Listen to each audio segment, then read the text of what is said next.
Anyway, we'll move on to the last story of the day because this is Willie Doo's moment. This segment of the show, it's a thing that we haven't done enough of. We somehow got away from it. It's a section of the show which is called Willie Doo's Wild Card Round.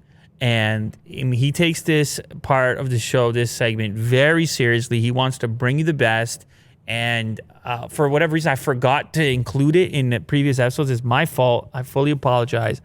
But today he reminded me of the segment. He said today's the day to revive it, especially based on the caliber of the story that he's bringing to the table today and his level of expertise in this particular category.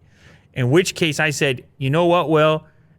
We got to bring it back, and I can't wait to see what you have to offer. And I would love for you to close the show today. So, ladies and gentlemen, welcome back to the segment Willie Doo's Wild Card Round, the finale for today's show.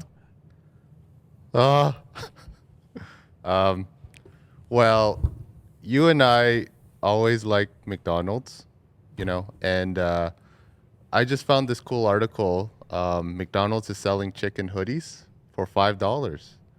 And I think it's coming out in a couple days, along with their chicken sandwich. Their new chicken sandwich to battle it out with, I guess, Popeyes. So yeah, it's $5. You can check it out, Yeah, there it is.